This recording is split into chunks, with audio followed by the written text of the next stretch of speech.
Dear Heavenly Father, we come here this morning, Father, on your Shabbat day to give you praise and worship, Father.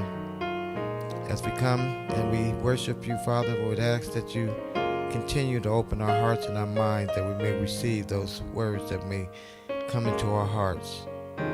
We'll ask you to bless those who would like to be here and those that are here, Father. And we'd ask you to continue to work on us to remove those things that is not of you, Father. We stand here as your servants, Father, and we to look for your guidance and your strength, Father.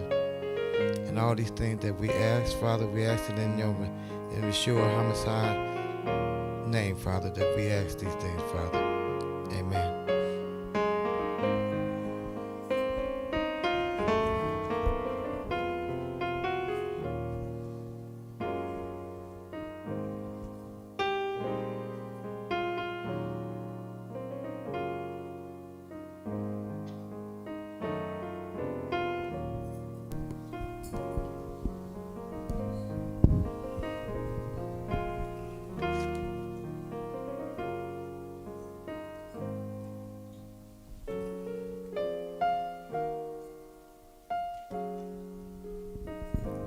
All praises. Shalom, y'all. How y'all doing? Shalom, man. Y'all know me. I'm always happy to be here. Man, it's been a long week. I'm just glad to finally put a pause on everything and chill. Yeah. All praises. So, doing part 3. I'm going to try to wrap this up today. Gird your loins. So, as usual, the scriptures expressed in this study are those of the author and not my own. Viewer discretion is advised. So, guidelines for the lesson, we want to let all things be done with decency and order. This will help us better serve one another. So, these lessons are intended to be interactive. Please ask all questions, make all statements in a microphone so everybody can hear you. We want to be mindful of the time, so please limit responses to roughly 60 seconds or less. This will give others an opportunity to ask questions / give input. We want to stay on topic, so if you have questions that do not pertain to the topic of the lesson, please hold those until after the study. This will help us better serve your question and give it the proper attention it deserves. And if we move on from a point and you don't get a chance to ask your question or make your statement, if by the end of the study it still hasn't been addressed, please hold this until the end and we'll revisit it. Not on? Oh, you're saying, I don't know why it keeps doing that. Let's try it again. Hold up for that.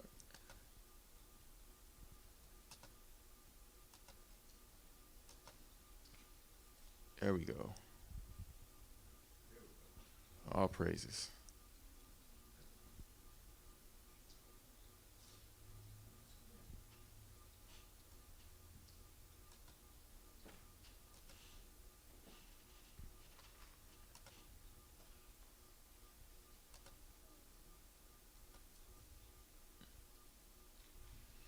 All right, so where were we? These lessons are not directed at any one person or group, but are intended to be edifying and useful to all who have joined themselves to the covenant of Yahuwah.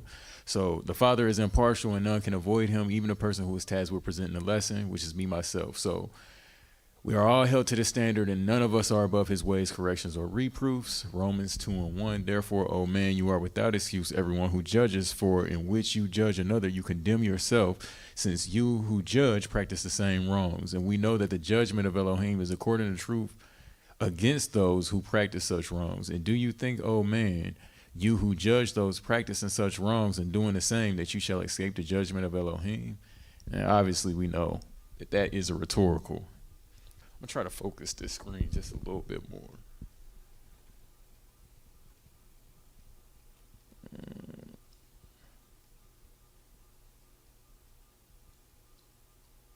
There we go. Looks a little bit sharper. All praises.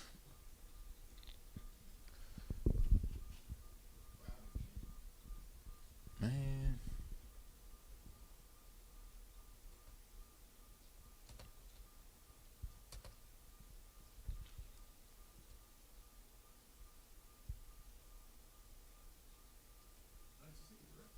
right.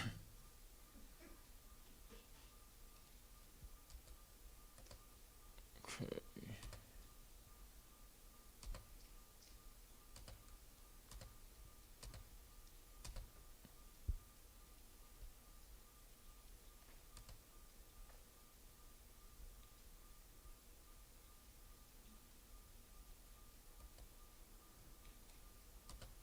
All right, we should be good to go.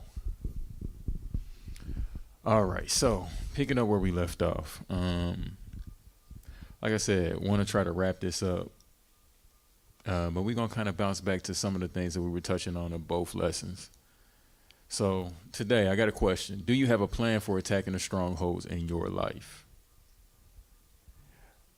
Like we remember a couple weeks ago, we was talking about what strongholds are, right? Like this can be looked at as a comfort zone, a safe place. We've also looked at how these safe places or these comfort zones, when they're not the Father, they can be problematic, right?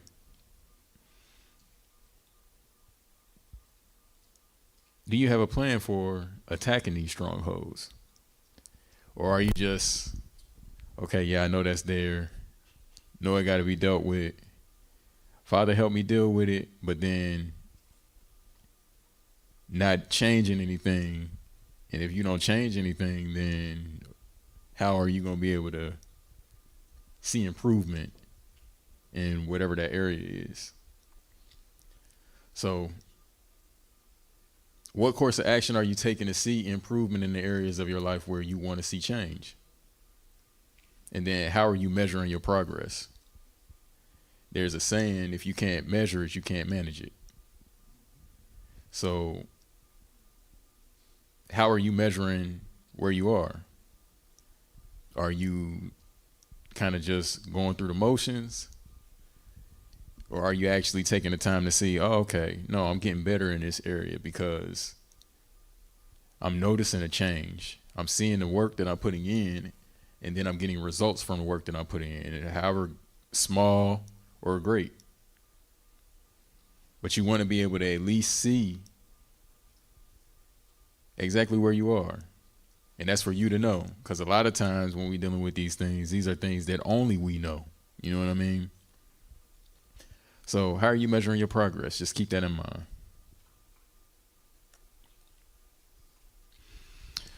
So we're going to jump back on Peter today.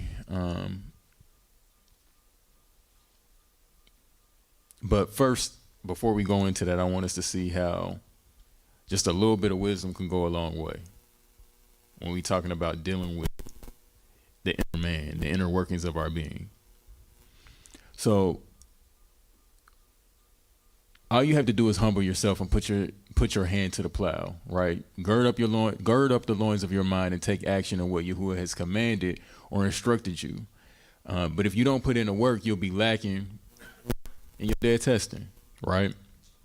Proverbs 8:1. Does not wisdom call and understanding lift up her voice?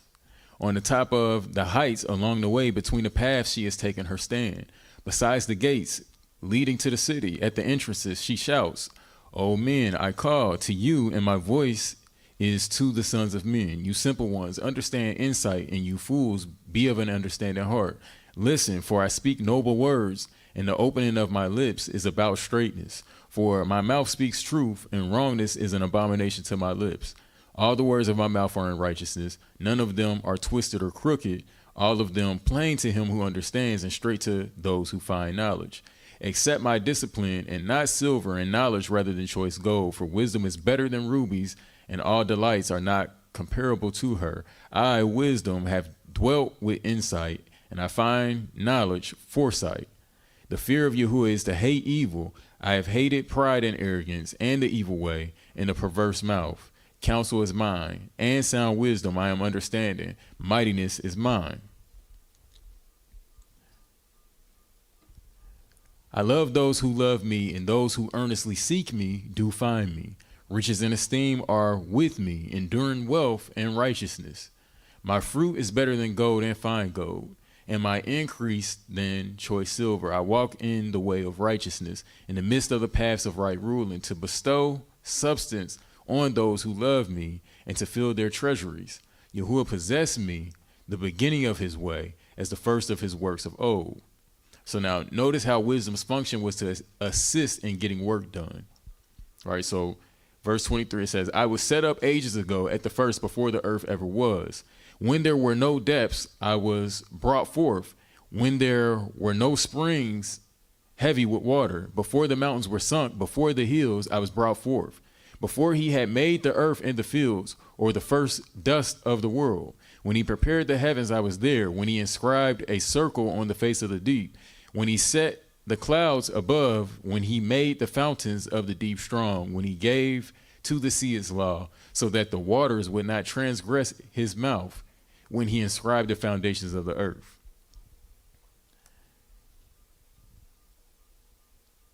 Then I was beside him, a master workman, and I was his delight day by day, rejoicing before him all the time, rejoicing in the world, his earth, and my delights were with the sons of men. And now listen to me, you children. Blessed are they who guard my ways. Listen to discipline and become wise, and do not refuse it. Blessed is the man who listens to me, watching daily at my gates, waiting at the post of my doors. For whoever finds me shall find life and obtain favor from Yahuwah. But he who sins against me injures himself. All who hate me love death. So now, again, just notice how wisdom, when it comes to work being done and being productive in a task, wisdom comes first, right? Gaining understanding and insight on a matter comes first. So do y'all see how this can line up with when it comes to you doing self-work or working on yourself, how a little bit of wisdom can go a long way?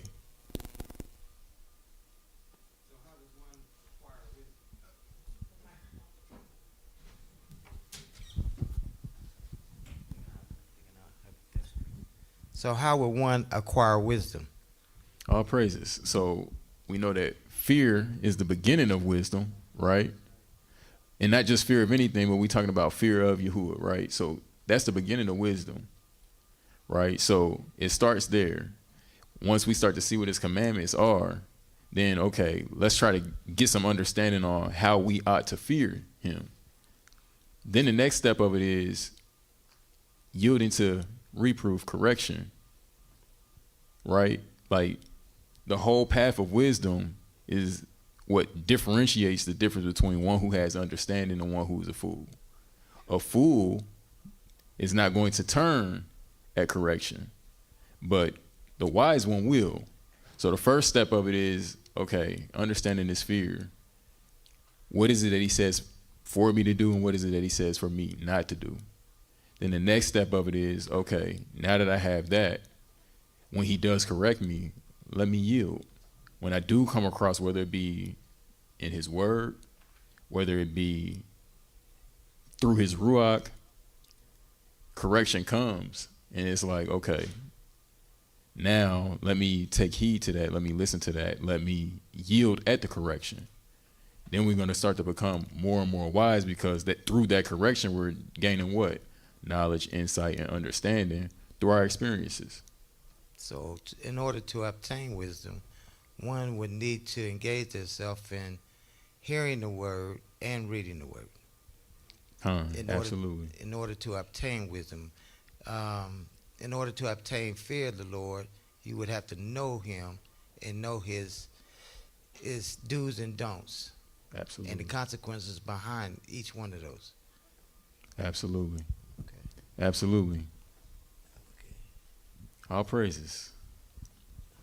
So now, as we continue, ask yourself if Peter is turning at Yahushua's reproof and corrections. So now last week when we looked at this, we started to look at Peter and how he started with telling Peter, okay, your name is going to be Peter, right? Kepha. You're going to be my rock. No more we calling you Simon. You're going to be Peter. So right then he's getting this change of identity that's linked to his purpose, because we know in Hebrew names have meaning, right? And that meaning oftentimes is indicative of a person's purpose.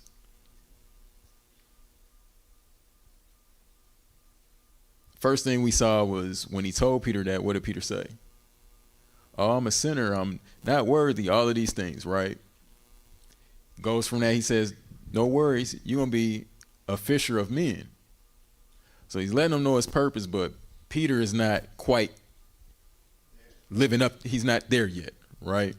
So then we see episode after episode of Peter going through this process of having to become what it is that he's meant to be. So we read how he, on the boat, right, steps out on the water and then starts sinking, right?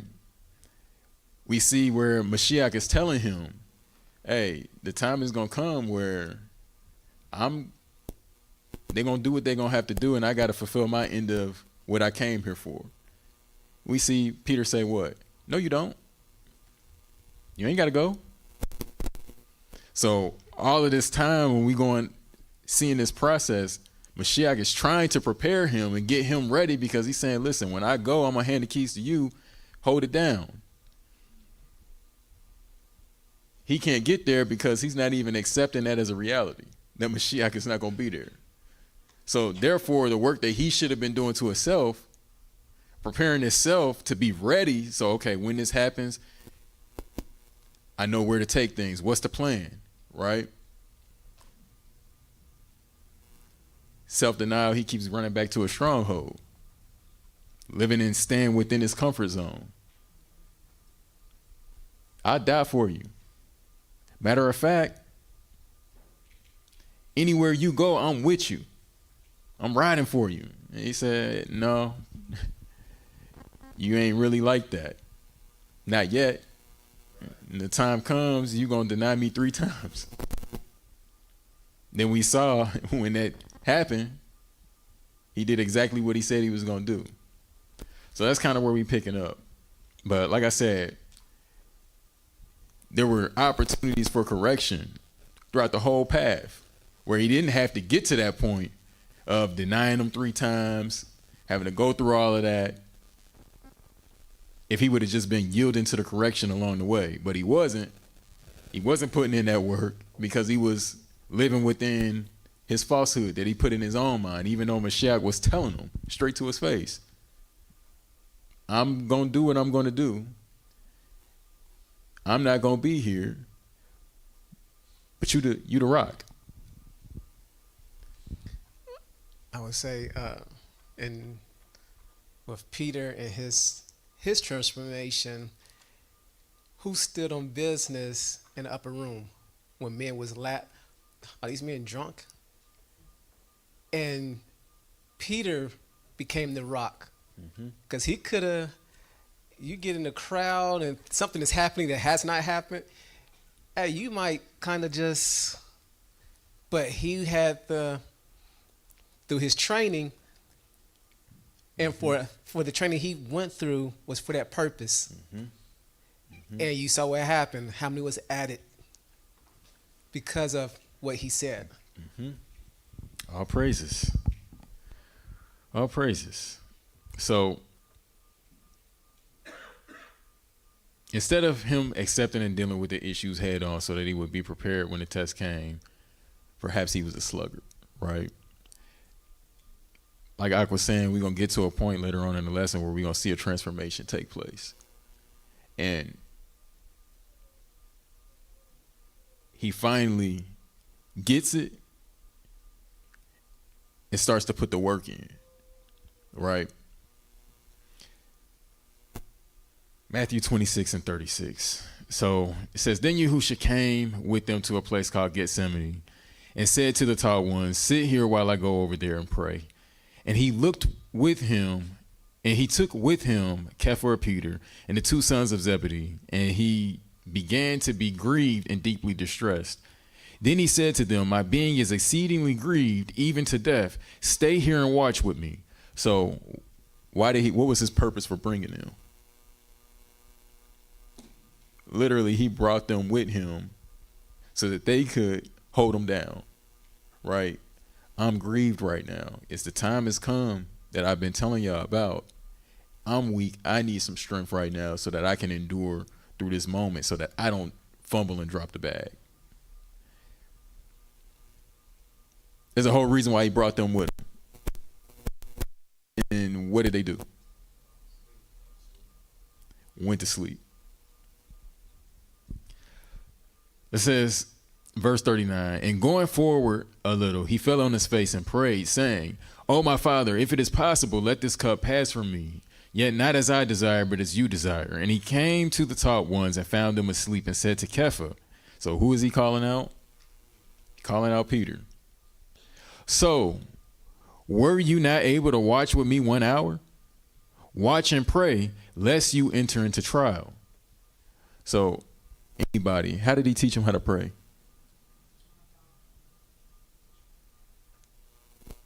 Go ahead. Yeah.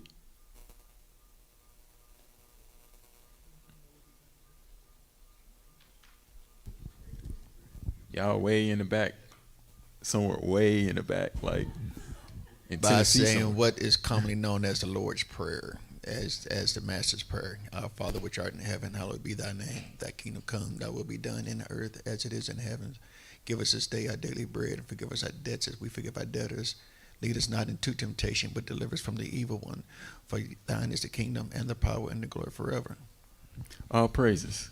So I'm about to say, I know somebody in here know it. Like, all praises. So notice here, like he's walking this process out. Right? What is he? Not your will, nevertheless, Father. Not your will, or not my will, but your will be done. Right? Tells Peter, hey, go and pray. Like, you need to be watching and praying now. Because the time is coming where the trial is about to be upon you. Lead us not into temptation. Like, literally, he's walking this thing out. All of the stuff that he showed them, he's walking it out and showing them, okay, listen, this is what this is. Go time. The rubber is meeting the road now. It's time for us to put in action all of this training that y'all been getting up to this point. So he says, watch and pray lest you enter into trial. The spirit indeed is eager, but the flesh is weak. Again, he went away a second time and prayed, saying, "O my Father, if it is impossible for this to pass unless I drink it, let your desire be done."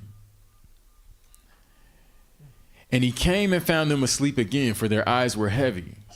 And he left them and went away again and prayed the third time, saying the same words. So now, just are we seeing how there could be some sluggardly behavior in the mind of a sluggard taking place? Like, it's time for us to be putting in this work right now so that when time comes, we'll be ready to deal with it when it comes. Because we about to see some stuff that we ain't never seen before. And instead of them putting their hands to the plow and putting the work in to prepare themselves, they going to sleep.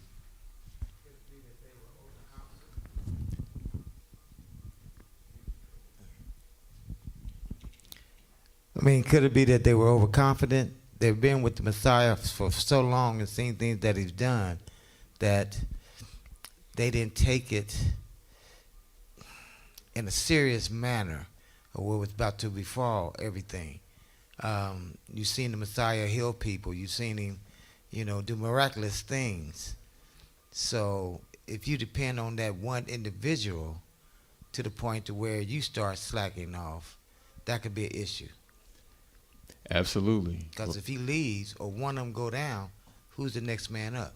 Mm-hmm.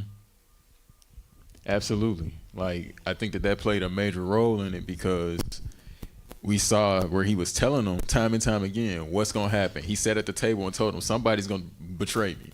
Like, and it was like a minute like, who? And then after that, it's out of sight and out of mind again.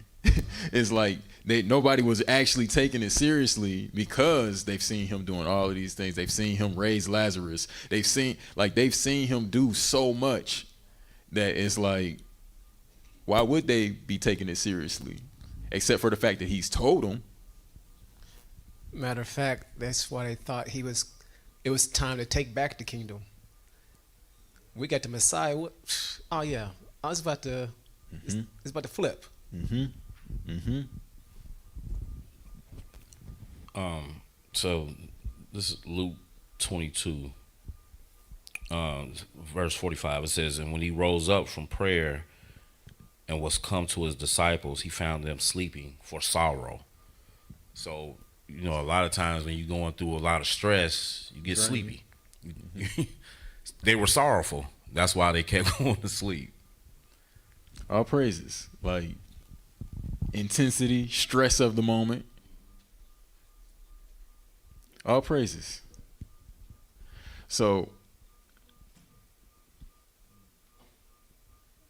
verse 44, it says, and he left them, went away again, and prayed the third time, saying the same words.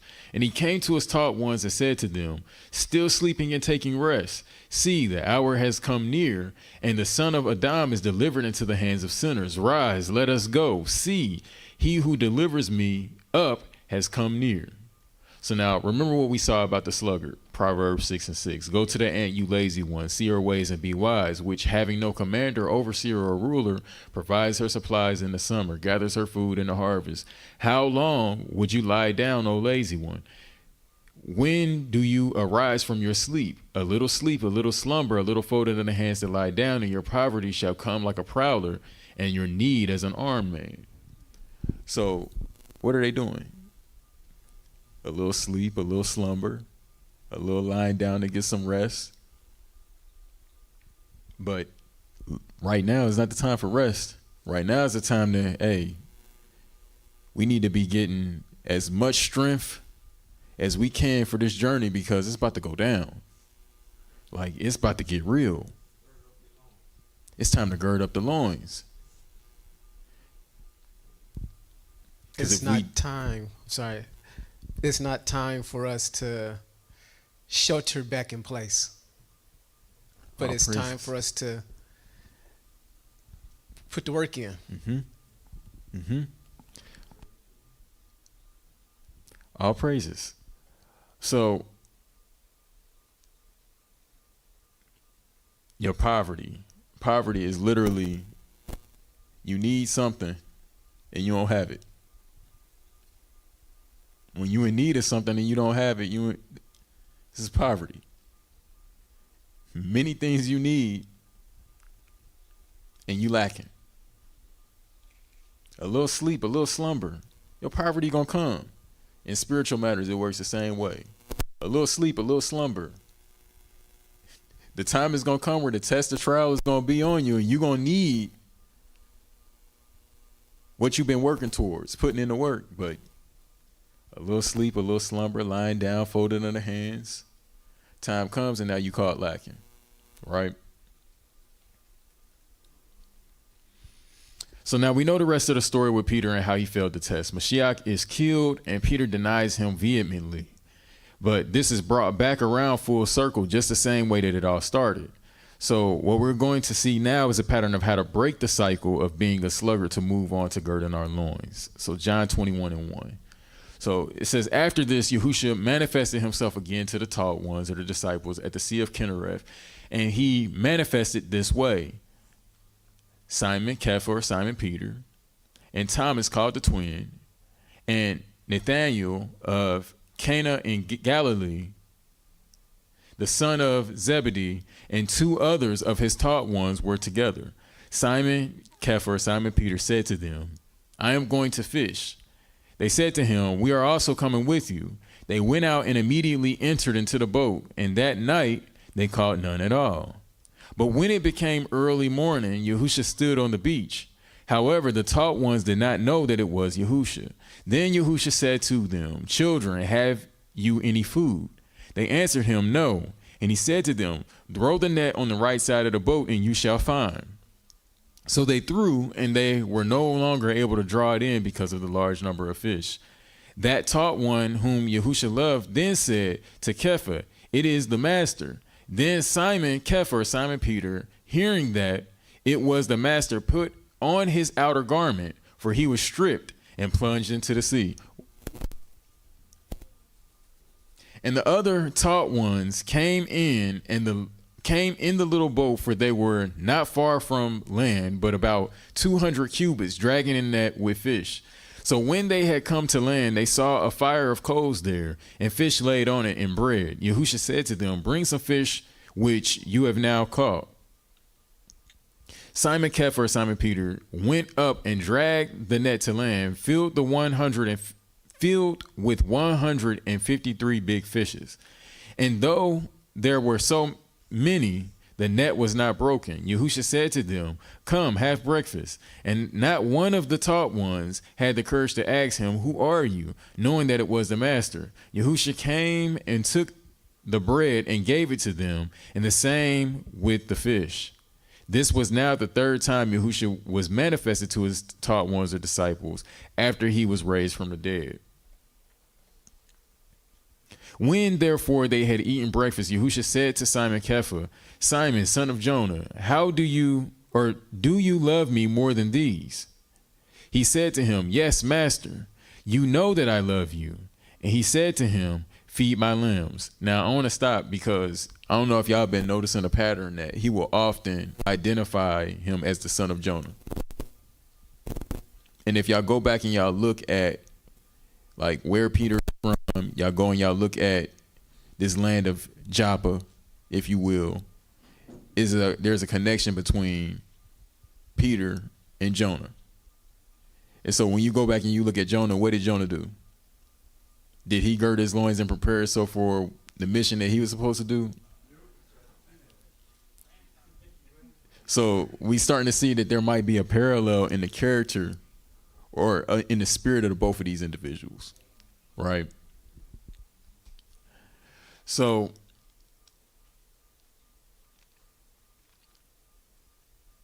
verse 16, he said to him again the second time, Simon, son of Jonah, do you love me? And he said to him, yes, master, you know that I love you. And he said to him, shepherd my sheep. He said to him the third time, Simon, son of Jonah, do you love me? And Kepha was sad because he said to him the third time, do you love me? And he said to him, master, you know all, you know that I love you. And Yahushua said to him, feed my sheep. Truly, truly, I say to you, when you were younger, you girded yourself. What did he do? You girded yourself and walked where you wished. But when you are old, you shall stretch out your hands, and another shall gird you and bring you where you do not wish. Now, this he said, signifying what death he would esteem Elohim. And having said this, he said to him, follow me. So now, he denied him 3 times. Now he's asking him 3 times, hey, do you love me? And if you do, then follow me. The same path that I took, you about to walk down that same.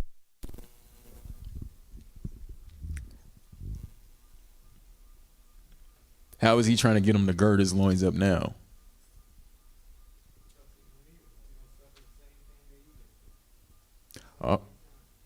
All praises. Like, pick up your stake, follow me. Like, literally, at this point now I'm telling you, gird your loins. I told you before I went that this was a death that I was going to die. You didn't accept that. Now I'm telling you that this is the death you're going to die. Gird yourself. You getting a second chance at this. Gird yourself. Follow me. But if you're following me, that means that where I'm going, you're going to be there too. All praises. So Acts 5:25. But one came and reported to them, saying, look, the men whom you put in prison are standing in the set apart place and teaching the people. And we're going to find out who these men are. It says, then the captain went with the officers and brought them, not with force, for they feared the people lest they should be stoned. And having brought them, they set them before the council, and the high priest asked them, saying, did we not strictly command you not to teach in his name? And look, you have filled Jerusalem or Jerusalem with your teaching, and intend to bring the blood of this man upon us. And Kepha, and who? Peter, right? And the other emissaries answering said, we have to obey Elohim rather than men. So now this is in the future, and now we see a transformation, a change that took place in Peter. right?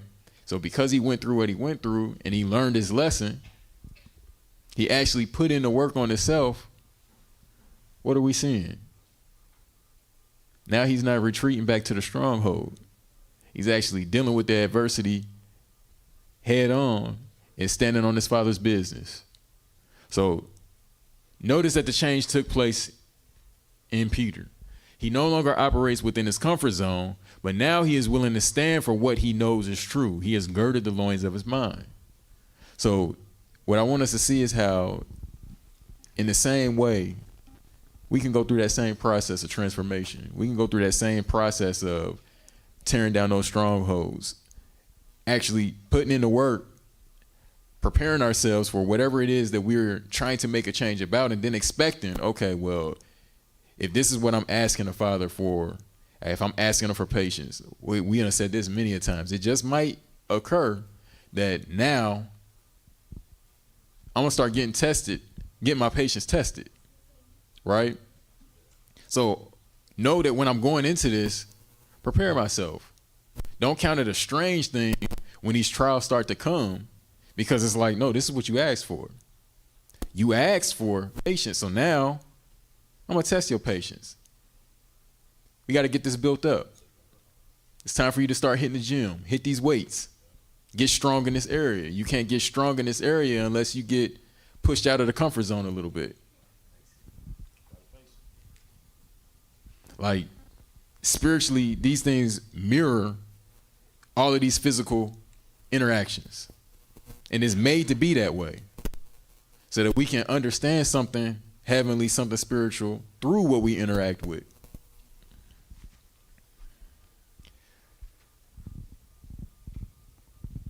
Okay, so verse 40. Jumping down to Acts 5, verse 40. It says, and they heeded his advice, and having called for the emissaries, beating them, they commanded that they should not speak in the name of Yahushua and let them go. Then indeed they went rejoicing from the presence of the council, because they were counted worthy to suffer shame for his name. And daily in the set apart place and in every house they did not cease teaching and bringing the good news, Mashiach, or Yahushua the Mashiach. So this is storing up the treasures in the Shamayim, in the heavens. He was able to finally make up his mind and stand firm in his belief, right? So this is a complete 180 from where he was, right? Like, literally what I want us to see is that we can do all things. All we got to do is just believe. All we got to do is put in the work. All we got to do is say, okay, listen, I'm not going to waver or falter off of this. I'm going to keep putting in the work. And a lot of times it's the small wins in the process that you got to, that's why I asked in the beginning, like, are you measuring your growth? Where are you in this? Because sometimes it's those small wins and it's those small things that let you know, okay, no, stay at this. This is working. Stay at it. I'm getting there. Little bit by little bit. It might not be by leaps and bounds in a day, but you're getting there.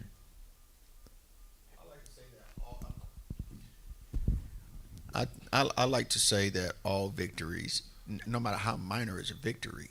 You know, it's like chiseling stone to make a shape.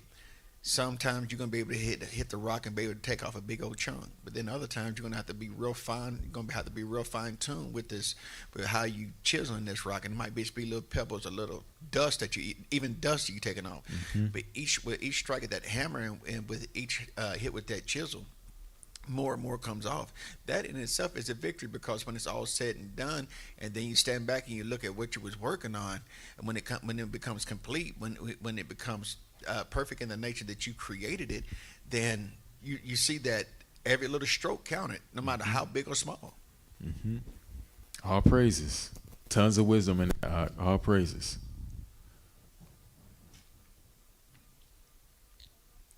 So gird your loins and take courage. Romans 8:31. He says, what then shall we say to this? If Elohim is for us, who is against us?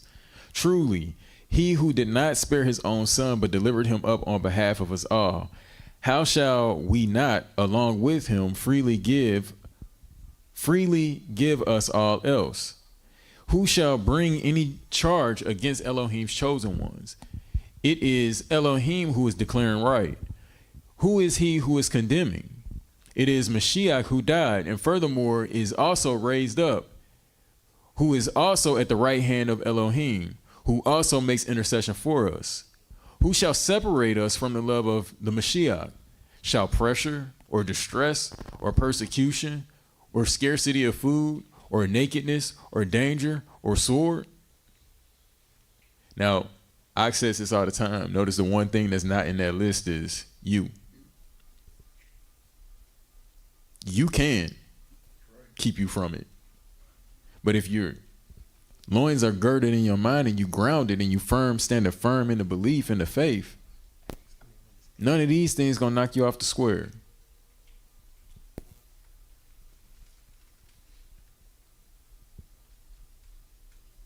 And that's a serious thing, because some of those things a lot of us haven't seen, but that don't mean that they're not gonna come.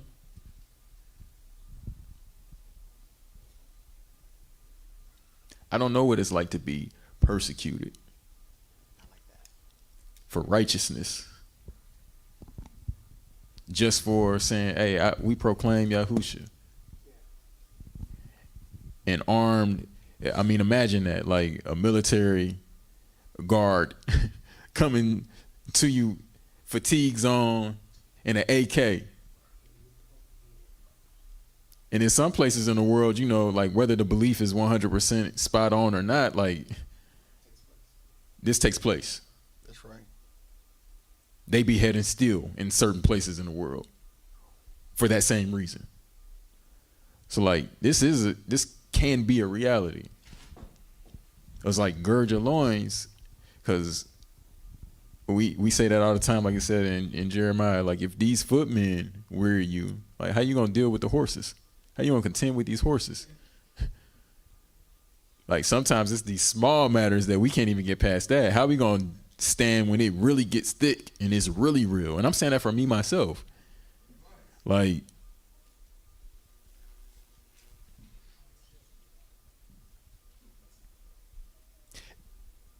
in their day, they was dealing with real stuff.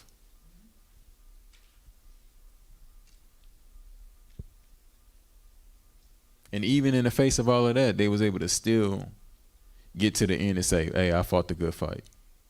So if they can do it, hey, we can do it.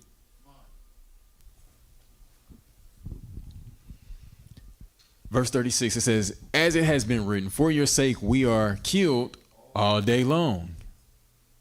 We are reckoned as sheep of slaughter. But in all this we are more than overcomers through him who loved us.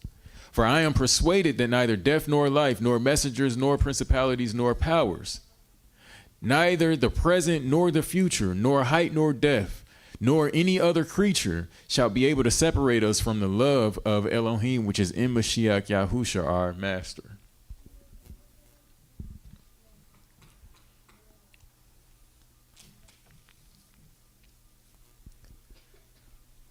Philippians 4:12, he says, I know what it is to be humble, and I know what it is to have in excess.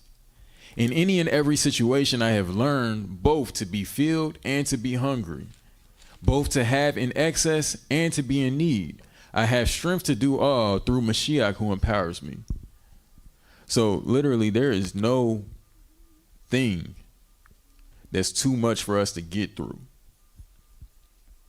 as long as we gird our loins, get ready to take on the battle head on. How am I going? Man, I feel like no matter how many times I keep on stumbling at that same stumbling block. Co-worker came to me, said something fly, and I turned up. I felt like I had to do it. And it's like, every time that we do that, it's like, back at square one, right? But literally there is nothing, as long as we, gird your loins. Prepare for battle. Don't nobody step on the battlefield and don't expect arrows to be flying.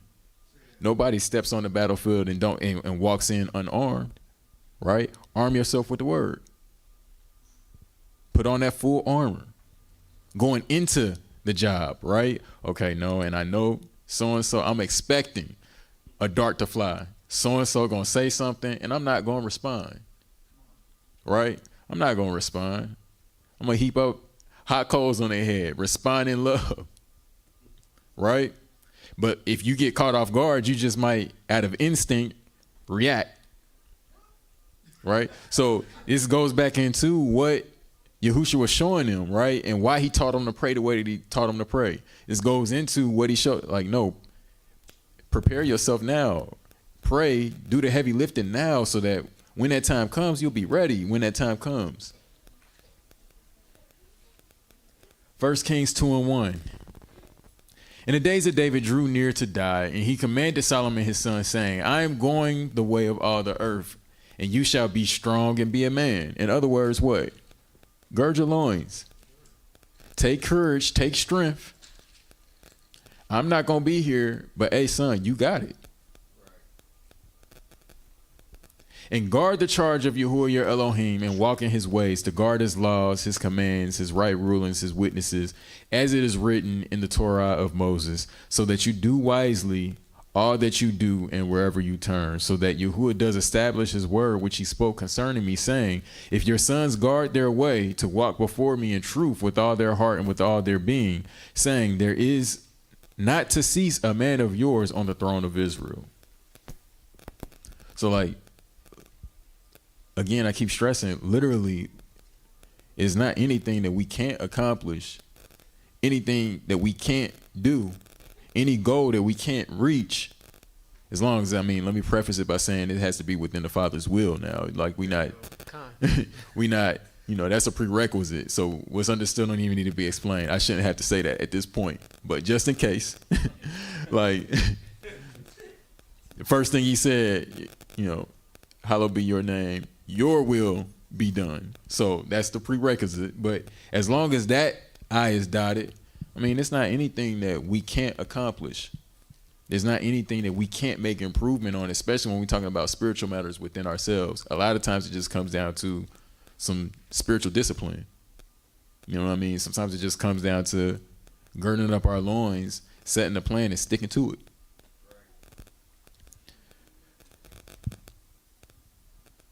All praises. So, Joshua chapter 1 and verse 1. And it came to be after the death of Moses, the servant of Yahuwah, that Yahuwah spoke to Joshua the son of Nun, the assistant of Moses, saying, Moses my servant is dead. So now arise, pass over this Jordan, you and all this people, to the land which I am giving to them, to the children of Israel. Every place on which the sole of your foot treads I have given you, as I spoke to Moses, from the wilderness to the Lebanon, even as far as the great river, the river Euphrates, all the land of the Hittites, and to the great sea toward the going down of the sun is your border. No man is going to stand before you all the days of your life. As I was with Moses, so I am with you. I do not fail you nor forsake you. Be strong and courageous, for you are to let this people inherit the land which I swore to their fathers to give them. Only be strong and very courageous to guard to do according to all the Torah which Moses my servant commanded you. Do not turn from it right or left, so that you act wisely wherever you go. Do not let this book of the Torah depart from your mouth, but you shall meditate on it day and night, so that you guard to do according to all that is written in it. For then you shall make your way prosperous and act wisely. Have I not commanded you, be strong and courageous? Do not be afraid nor be discouraged, for Yahuwah your Elohim is with you wherever you go. So now, what do y'all see there? So 3 times being strong, being courageous. What was the key to him being able to be strong and being courageous?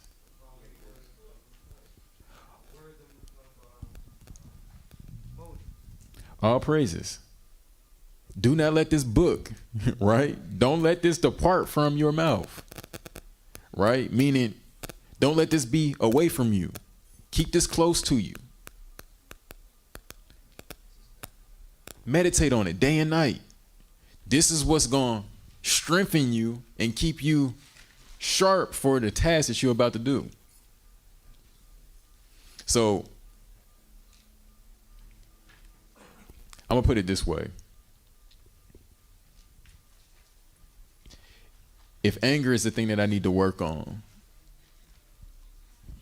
it might make sense for me to start to gird up my loins with scriptures pertaining to anger. That's right. Right? And how to deal with anger. Right? If patience is the thing that I need to gird my loins up on, it might make sense for me to start to personally take on the task to start dealing specifically with scriptures that deal with patience, right? Keep that word in you so that way when the moment does come and you do get a chance, the opportunity, you can use it like what Messiah used to say, an opportunity to sin not. Not an opportunity to sin, but an opportunity to sin not, right? This is an opportunity for you to be proven before the Father.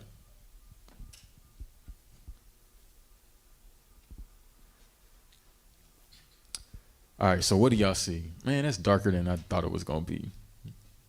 Well, hopefully y'all can see it. What do y'all see in the animation? Can y'all see it? Okay, all praises. All praises. All praises.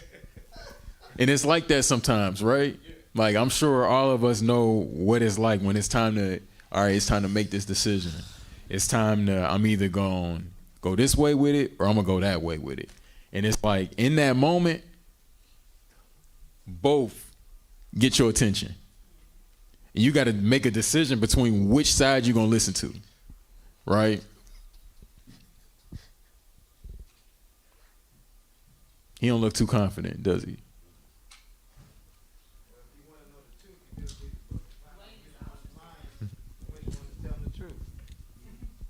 All praises.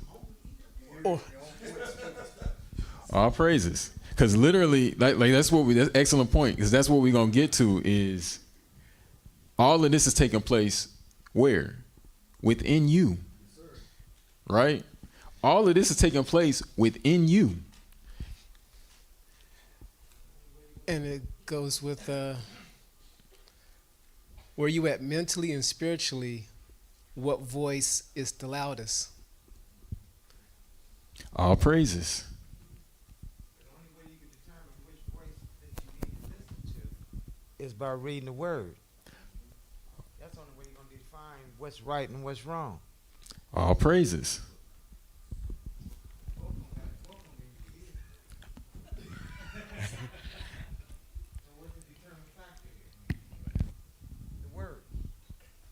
All praises.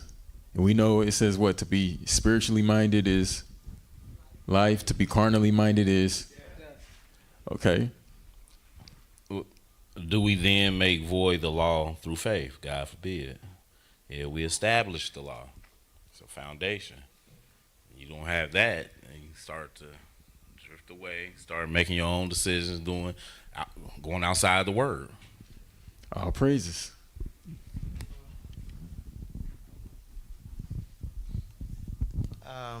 I was reading an old story one day, and it was about an Indian who was old. He's the wise man of the tribe, and he was talking to the young braves, and he was trying to explain to them there's two entities that's struggling, that's fighting for your spirit. And so the young braves asked him, well, which one wins? And the old wise man Indian told him, the one that you feed. Mm-hmm.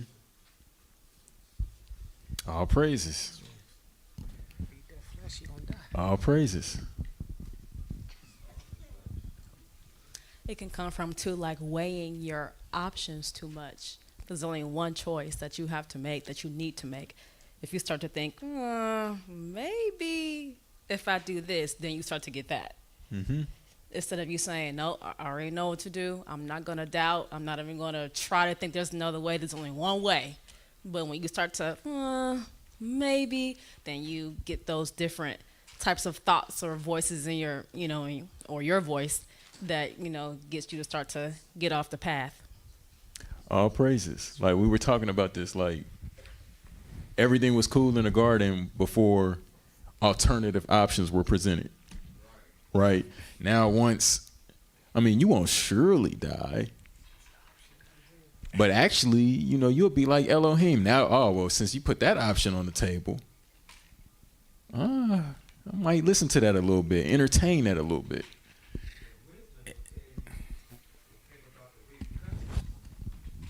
Behind their decision. What's going to happen with X, Y, and Z if I do this, and what will happen if X, Y, and Z if I do this?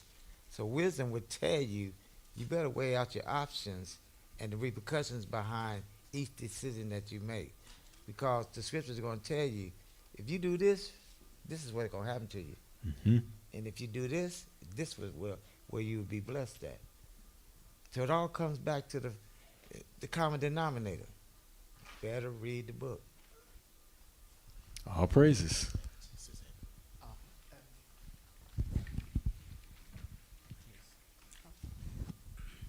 I was going to just say that the enemy, the representation of the enemy's voice, he looks like he got to do a lot more convincing than the righteous inner voice. Like he looks very confident and sure about what he's saying. And then the enemy is like, like trying to persuade him. Like I imagine that's what he looked like in the garden of, was it Gethsemane? Yeah, when he tempted the Messiah. Yeah, that's what he looked like. Like, if you follow me, I'll give you all of this. But he lying, so he's like, he got to do more to, like, make you believe the lie. But over here, he's confident, he's sure, he not doing too much, because the truth is going to stand every time. All praises. All praises. So Deuteronomy 30 and verse 11, it says, "For this command which I have commanded you today, it is not too hard for you, nor is it afar off." Again, when it comes to us shaping up and becoming what it is that we're trying to become, what the Father is trying to get us to become, none of this is too difficult for us. None of this is outside of our reach. Like, it's literally, he wouldn't be asking us to do it if it was impossible. None of this is too hard or too far off. Where is it? It's not in the heavens to say, "Who shall ascend into the heavens for us and bring it to us and cause us to hear it so that we do it?" Nor is it beyond the sea to say, "Who shall go over the sea for us and bring it to us and cause us to hear it so that we do it?" For the word is very near you, in your mouth and in your heart, to do it. See, I have set before you today life and good and death and evil. And in that I am commanding you today to love Yahuwah your Elohim, to walk in his ways and to guard his commands and his laws and his right rulings. And you shall live and increase, and Yahuwah your Elohim shall bless you in the land which you go to possess. So same difference for us. When it comes to this Torah, there's nothing in it that is so difficult for us to do. Yeah, is that to say that we don't have difficulties at times? Sometimes we war, but that's a war within our members based on something that's in us, right? It's not because the word is lacking. So none of this is impossible for us. We just got to gird our loins and say, I know what side I stand on. I'm going to choose life. That's right.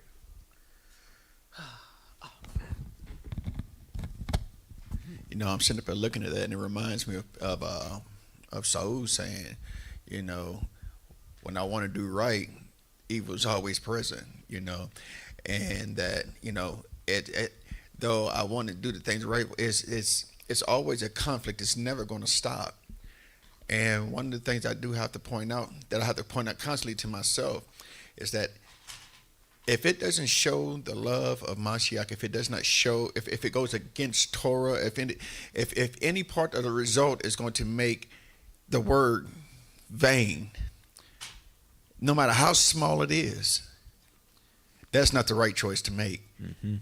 So we have that, just like Elder was just saying. But in order to know that, we have to understand the scriptures. And you're not going to understand scriptures if you're trying to listen to somebody tell you what they are. You've got to get into this for yourself. All praises. How many times have we had that oops, I shouldn't have said that moment? Or oops, I shouldn't have done that moment? Write that long text message and then delete it. Like, Like straight up. And then some of the things that come out is like, oh my goodness. You go back and you look at it like, oh my goodness, I said that. Like, how many times have we been there? So it's literally, again, the life and the death is set before us. Gird up the loins. Stand on the Father's business. Also, a part of that is what? Okay, so part of that process and that journey of growth is, if I made a mess, don't cry over the spilled milk. Grab a towel, grab a mop, clean it up. Simple as that. That's all you got to do.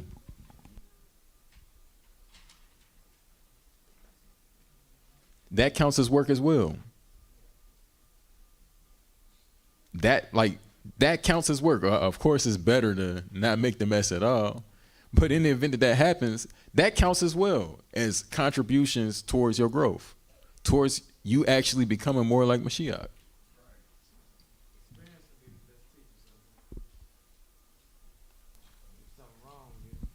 Like most likely you don't want to do it again. All praises. That's the yielding at the correction, turning at the reproof. All praises. Look at what can get us in trouble. Verse 17. But if your heart turns away. So at some point we're going to have to look at this word lab in the Hebrew and really look at what this heart is talking about. Like, there, for lack of better terms, there are a lot of different things that go into the makeup of what we are, how we were created. Like, you got spirit, soul, heart. You got all these things that come together to make you, you. It says, but if your heart turns away and you do not obey, and shall be drawn away, and shall bow down to other mighty ones and serve them, I have declared to you today that you shall certainly perish, and you shall not prolong your days in the land which you are passing over this Jordan to enter and possess. I have called the heavens and earth as witnesses today against you. I have set before you life and death, and the blessing and the curse. Therefore you shall choose life, so that you live, both you and your seed, to love Yahuwah your Elohim, to obey his voice, and to cling to him. For he is your life and the length of your days, to dwell in the land which Yahuwah swore to your fathers, to Abraham, to Isaac, and to Jacob, to give them.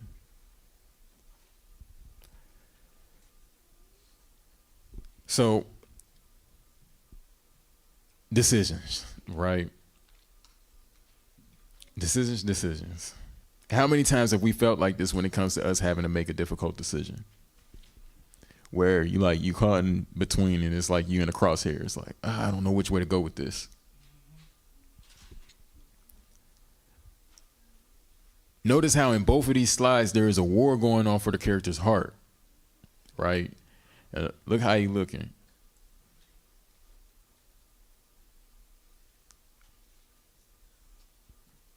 But notice how both characters look just like him.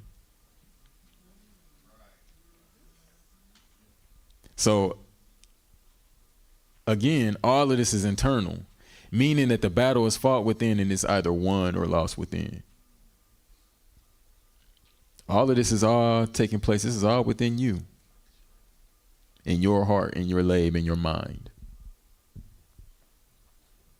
So what I want us to see is that this is something that we face every day in varying degrees on a variety of different matters. But this is a battle that can be overcome as long as we are willing to put up a fight. So this is how the bride makes herself ready. So Revelation 19:7. Let us be glad and rejoice and give him praise, for the marriage of the Lamb has come and his wife prepared herself. So again, girding your loins is all about preparation. The bride did what? Prepared herself. You had 5 foolish, 5 wise. The difference between the wise and the foolish was that the wise prepared themselves.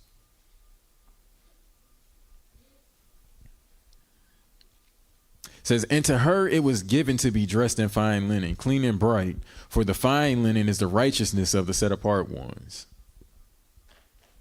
So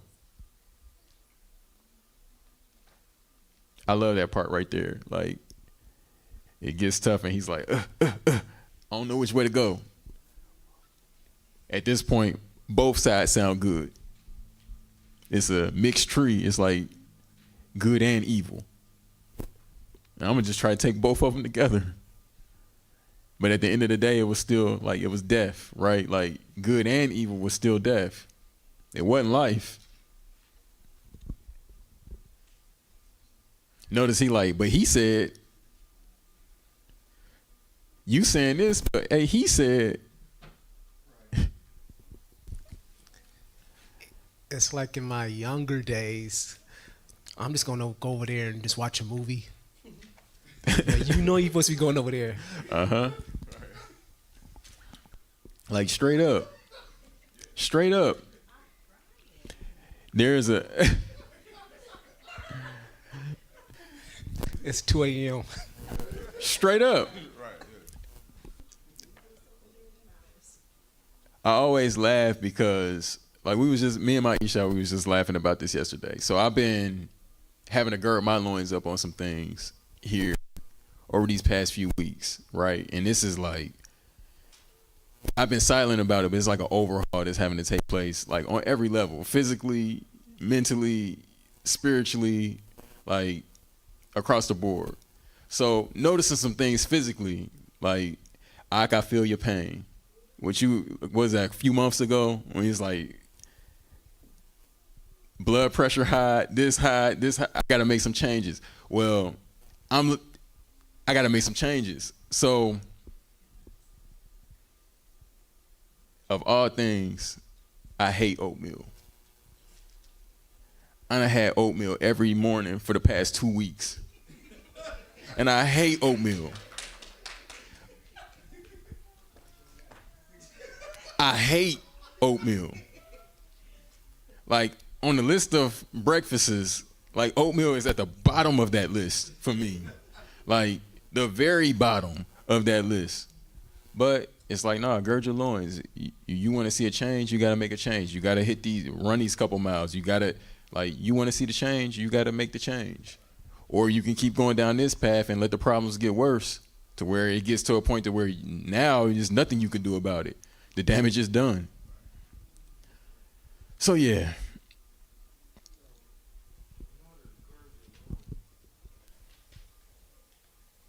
You have to study the word in order to define what's true and what's not. And in doing so, you have to know your enemy also. It helps you to know your enemy because your enemy speaks with a forked tongue. Some of it going to be true, and then some of it going to be false. And if you don't have the knowledge to determine what is true and what is false, you can easily get deceived. That's the common denominator. You got to study for your own self-approval. Mm-hmm. Absolutely. Like you got to put in that work in yourself. If you don't put in the work and put your hand to the plow, the work ain't going to get done. So you got to work out your own salvation with fear and trembling. You got to make sure that your calling and election is sure. Like, you got to put in that work for yourself. And that's across the board on every aspect and every level and every layer of your life. If you want to see change and you want to see results, you have to put in the work that will bring forth those results.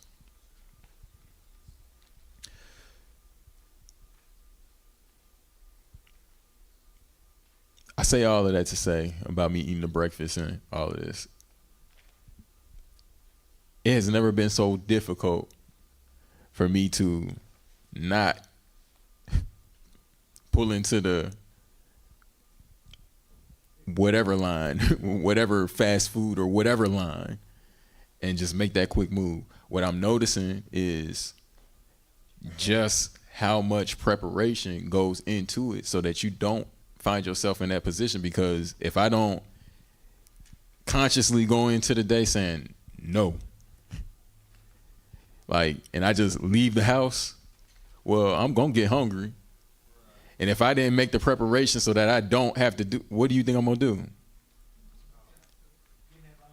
I'm going to hop out and pull out the debit card in whatever line, and I'm going to make that move. So it's like you really do in every area, like whether it be spiritual growth, whatever it is, if you're trying to see a change, make the preparations, set yourself up for the win. So then that way, when the time does come and the opportunity does arise, when I do get hungry, I'm going to feel like way crazy if I got my packed food right here and then I'm still going to pull out no, at that point, I'm just saying, nah, I ain't rocking with that today. But like, if I got it right there, I really don't have any excuse to not stick to it. So same thing, like I said, it works in the physical, but it also works in the spiritual, dealing with spiritual matters as well. So Proverbs 31:10, who does find a capable wife? For she is worth far more than rubies. The heart of her husband shall trust her, and he has no lack of gain.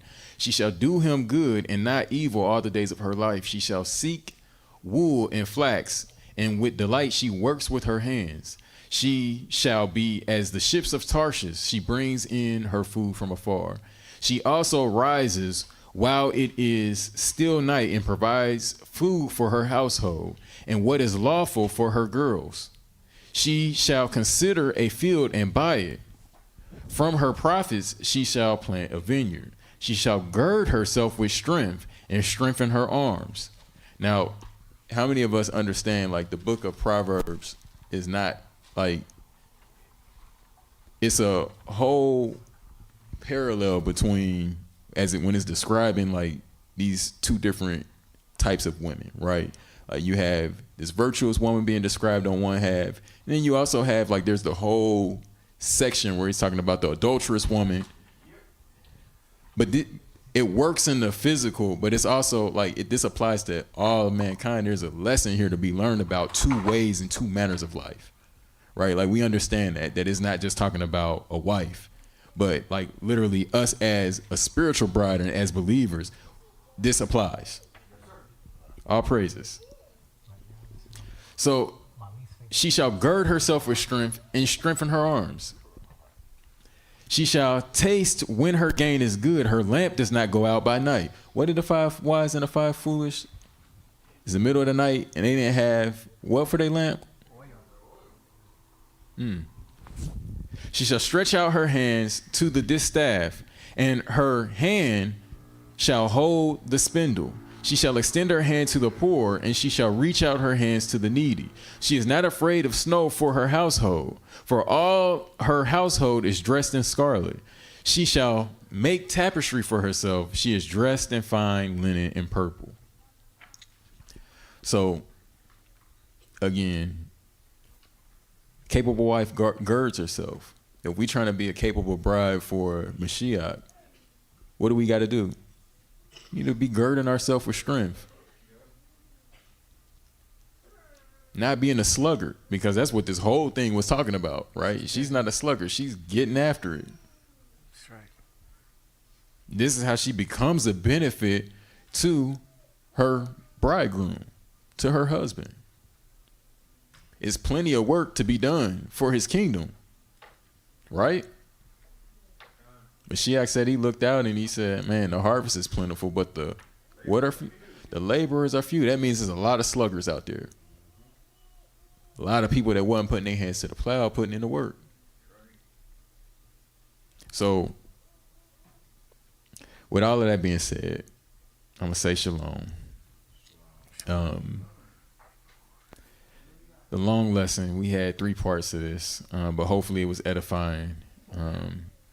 Overall, this is a message for us to stay encouraged and to busy ourselves with the work that we have been called to do, so that none of us are found lacking in the day of testing. That's really what this is about. You know, I can say from personal experience, when I put the work in early, I reaped what was sold, and it was good. When I slept on the work and I didn't put the work in, I reaped what was sold, and it was bad. Like, so I've seen it both ways. I've seen both sides of the coin. All I can say is, man, choosing life is better. You know, like, it doesn't necessarily mean that I got it all figured out and that I've mastered making the right choice yet, because believe you me, like, I'm just like everybody else. Y'all saw what's his name, Gronk or whatever his name is. Like, y'all saw him. I had those moments too, but the encouragement is, man, listen to his word, listen to the Father's ruach on the matter, and we'll be all right. So gird your loins. So yeah, with that being said, shalom. Hebrews 4:11. Let us therefore do our utmost to enter into that rest, lest anyone fall after the same example of disobedience. For the word of Elohim is living and working and sharper than any two-edged sword, cutting through even to the dividing of being and spirit and of joints and marrow, and able to judge the thoughts and intentions of the heart. And there is no creature hidden from his sight, but all are naked and laid bare before the eyes of him with whom is our account. So with that, yeah, shalom, shalom. Shalom.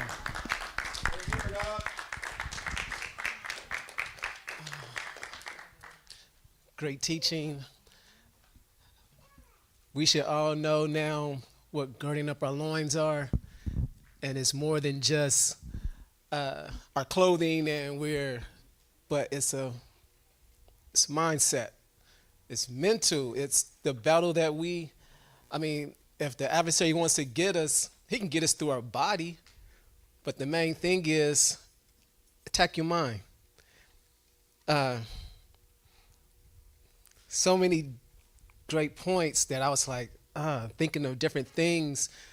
Just the illustration of having the bad thought and the good thought. Warring within our minds to always striving to do right. When wrong might feel good. Doing wrong, sometimes this is my get back. I can. And then if you're spiritually, now you know that's not right. Now you lean on the scriptures. Now this is why Elder Woods kept talking about. You have to know this. Your foundation has to be the word, because while I'm thinking about to get my get back, my revenge. No, revenge is Yahuwah's. Follow peace with all men, no matter what the situation is. You make sure that you keep peace, and it was just keep your minds girded. It's not time to become slack, become sluggard. It's not time, as I said before, it's not time to shelter in place. Right now, it's the time to build that community, build that trust, knowing that I'm not by myself. Because if I was by myself for the past 60 days, there's no telling where I would be mentally. But since I have a community that I can reach out to, get encouragement. I don't have two devils on both, and it's all out, like, yeah, you need to do. But you have, this is how I'm feeling. And sometimes you may not be mentally to where you can just be like, let me focus on the word. But if I have someone I can call, hey, this is the righteous thing to do. Yeah, 2 o'clock in the morning, what happened? I'm like, boy, we had this back in the day. But I thank y'all for another beautiful Shabbat. Thank y'all. I'm not going to put them on the spot, but we met some great kids last week, Emmanuel and Brittany. Unfortunately, Nehemiah is sick today. But I just thank y'all because, the laborers are few. And the quick story is when we was talking to them last Shabbat, and they was literally, and our older brother, Nehemiah, he's 19, they was across the street just chilling. Sitting on the ground, just And I walk past, and I'm outside talking to Steven, and I said, man, I got to get off the phone. I got to go talk to these. And talking to them, and I had the shirt that Ebony gave me, had the Shabbat, the rest is up to you. And I was like, you know, do y'all know what the Shabbat is? And they looked, and she's like, we're Israelites. And it's like, Hebrew Israelites. I said, hallelujah. And I'm like, just from Bible studies that they've been in, and I said, you know what, the Most High doesn't there's no mistakes, that you all are sitting across the street, and the building is a place where Israelites come in fellowship, in love, kind, peace, the whole nine. So I'm most definitely grateful for them. Also to the Mishpachah that is not here, always just keep in touch.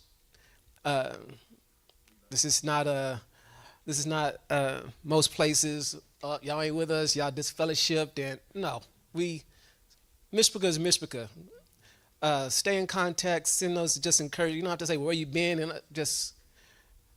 and all praises to my son Michael walking in. I didn't think I was going to see him today.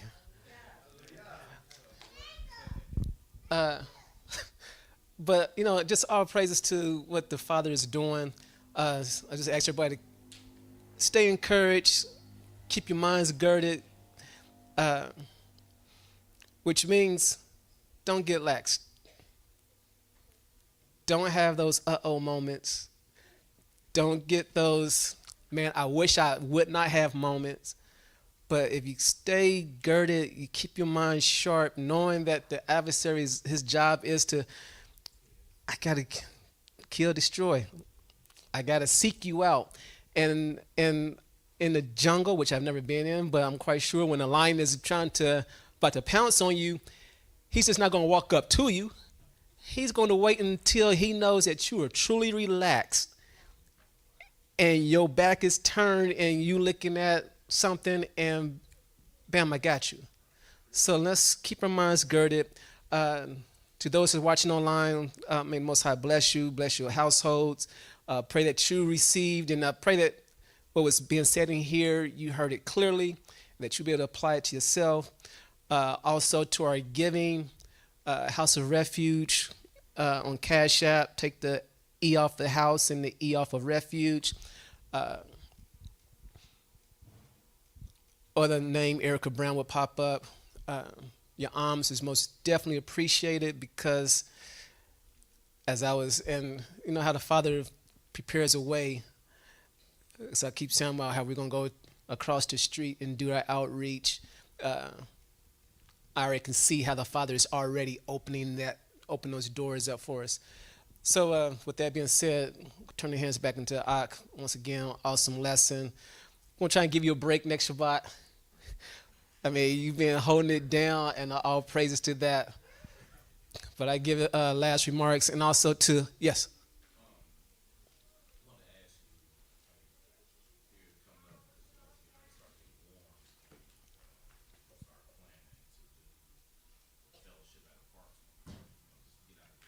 Oh, Khan, yes. When we fellowship outside, it's always a beautiful thing on the Shabbat, when you can just look at his creation, and our kids are free, and yeah. So most definitely, because you sit across the street, Madison Park.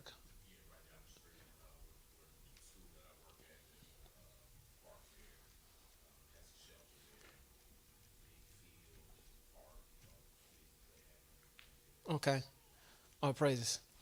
Also, I'm not supposed to say it. I feel like my father, because my father would like go through the whole. I'm like, there, you naming everybody. But to the Joshes, glad to have y'all here from Cincinnati, and to Steve and his wife, D. Is D right? From y'all Mason. Yeah, North. Yeah. But most definitely glad to have you all. Elder Woods, whenever he doesn't go to Cincinnati, he knows he has a home here that he can come through. So with that being said, nice to see the twins again. Back in your hands.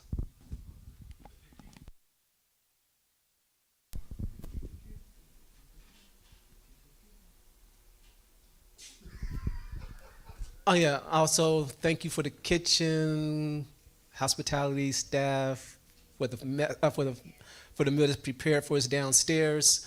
Uh, I just thank you all, literally, for what we are establishing a great foundation.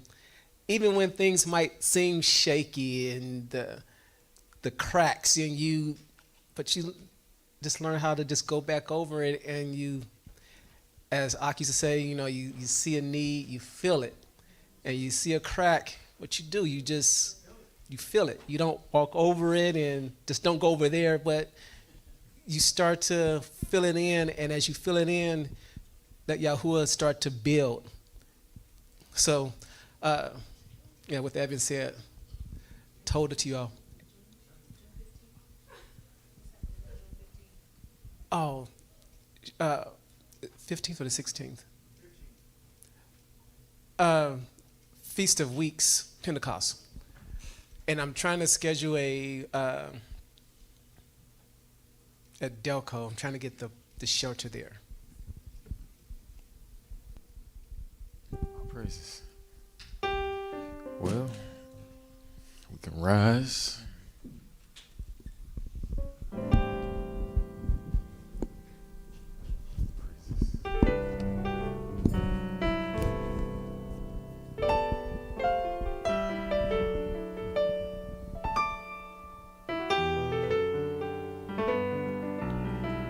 All praises. Hearts and minds clear.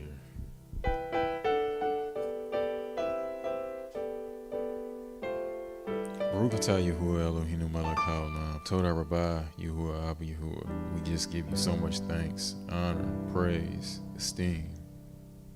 You deserve it all, Father. Deserve it all.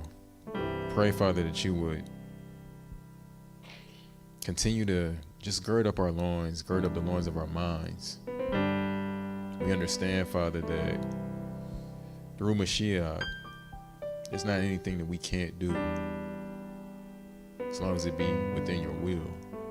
We pray, Father, that you would reveal to us what your will is and then equip us with what we need so that we can get our hands to the plow, we can get to work, working on it. Pray, Father, that the things that are within us that are not like you, the areas where we know we need to tighten up on, put some work in, get our hands dirty so that we can get cleaned up.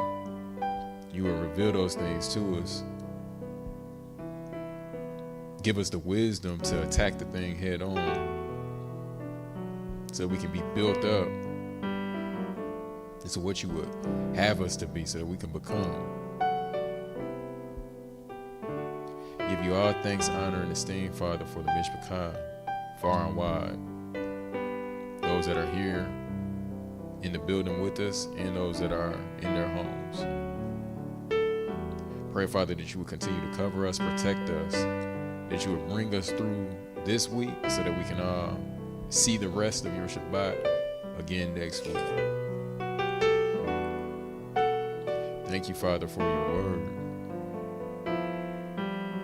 Thank you, Father, for the peace, the shalom that it brings us that is beyond all understanding. Now we just pray, Father, and all thanks, honor, and esteem, giving you praise for who you are, who you have been, and who you will continue to be. Do this in the name of Mashiach Yahushua. We say hallel to you, Yahuwah. Let it be so.